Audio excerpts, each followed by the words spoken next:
सुप्रभातम। आज आप लोगों को कत्वा, ल्यप और तुमुन प्रत्ययों का पुनः अभ्यास करवाया जाएगा। पिछले वीडियो में आप लोगों को तीनों प्रत्ययों के बारे में जानकारी दी गई थी। प्रत्यय किसे कहते हैं? प्रत्यय वे शब्दांश हैं जिनका अपना कोई स्वतंत्र अर्थ नहीं होता, लेकिन किसी भी शब्द या धातु के बाद लगकर उसके अर्थ को बदल देते हैं। जैसे पठ जोर कत्वा, पठित्वा, पढ़कर। क्री जोर तुमुन, कर तुम, करने के लिए। आ जोर दा जोर ल्यप, आदाय, लेकर आदि। कत्वा, ल्यप और तुमुन प्रत्यय केवल धातुओं में ही लगते हैं। कत्वा प्रत्यय, कत्वा प्रत्यय का प्रयोग कर अर्थ बताने के लिए होता है।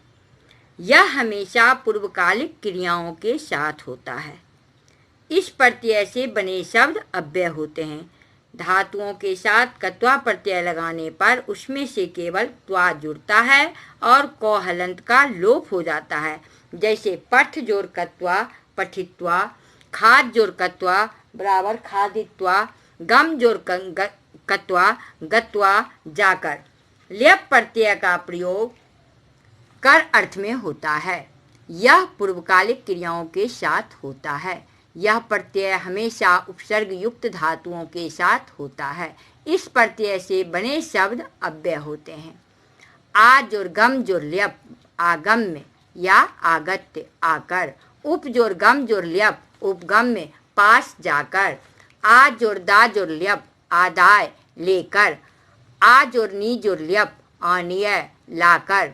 प्र जोर नम जोर ल्यप, प्रनम में, प्रणाम कर। वी जोर ज्ञा जोर ल्यप, विज्ञाय, जानकर। प्र जोर दा जोर ल्यप, प्रदाय, देकर। उप जोर विष जोर ल्यप, उपविश्य, बैठकर। उत जोर स्था जोर ल्यप, उत्थाय, उठकर। वी जोर हस जोर ल्यप, विहस्य, हंसकर। तुमुन प्रत्यय, तुमुन प्रत्यय का प्रयोग के लिए इस अर्थ में होता है।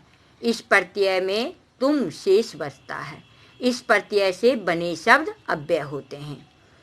जैसे गम जोर तुमुन, गंतुम, जाने के लिए। नम जोर तुमुन, नंतुम, नमस्कार करने के लिए। दा जोर तुमुन, दातुम, देने के लिए। स्था जोर तुमुन, स्थातुम, ठहरने के लिए। पा जोर तुमुन, पातुम, पीने के लिए। पठ जोर तुमुन, पठितुम, पढ़ने के लिए। खाद जोर तुमुन, खादितुम, खाने के लिए। भू जोर तुमुन, भवितुम, होने के लिए। क्री जोर तुमुन, करतुम, करने के लिए। क्री, एक क्री का अर्थ होता है करना, एक क्री का अर्थ होता है खरीदना। क्री जोर तुमुन, क्रेतुम, खरीदने के लिए। गए जोर तुमुन, गातुम, गाने के लिए।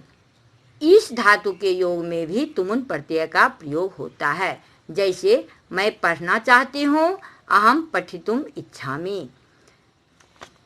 मैं दूध पीना चाहती हूँ, अहम दुग्धम पातुम इच्छामि। इस तरह से वाक्य बनेंगे। अब कत्वा और ल्यप प्रत्यय में क्या अंतर है? जब धातु अकेला हो तो कर अर्थ में कत्वा प्रत्यय का प्रयोग होता है। जैसे गम जोर कत्वा बराबर गत्वा, जाकर। जब धातु के साथ उपसर्ग हो तो कर अर्थ में ल्यप प्रत्यय का प्रयोग होता है। जैसे आ जोर गम जोर ल्यप, आगत्य, आकर। उप जोर गम जोर ल्यप, उपगम में, पास जाकर। धातु को संस्कृत में प्रकृति भी कहते हैं। इसलिए किसी धातु में प्रत्यय लगाने की प्रक्रिया को प्रकृति प्रत्यय संयोग तथा किसी दिए हुए पद से धातु और प्रत्यय को अलग करने की प्रक्रिया को प्रकृति प्रत्यय विभाग कहते हैं। जैसे प्रकृति प्रत्यय संयोग, गम जोर कत्वा, इसको मिलाएंगे तो होगा गत्वा। नम जोर कत्वा, नत्वा, ये प्रकृति प्रत्यय संयोग हुए। प्रकृति प्रत्यय विभाग, जैसे गत्वा तो उसको लिखना है गम जोर कत्वा। दृष्टवा, दृष्ट जोर कत्वा। पठितुम, पठ जोर तुमुन। दिया गया है प्रकृति प्रत्यय विभागम कुरुत। लिखित्वा, तो इसमें लिखना होगा लिख जोर कत्वा। नत्वा, नम जोर कत्वा। प्रकृति प्रत्यय संयोगम कुरुत। नम जोर कत्वा, बराबर नत्वा, दृश्य जोड़ कत्वा, दृष्टवा, पा जोड़ तुमुन, पातुम आदि। गृह कार्यम कॉपी में लिखकर याद कर लीजिएगा।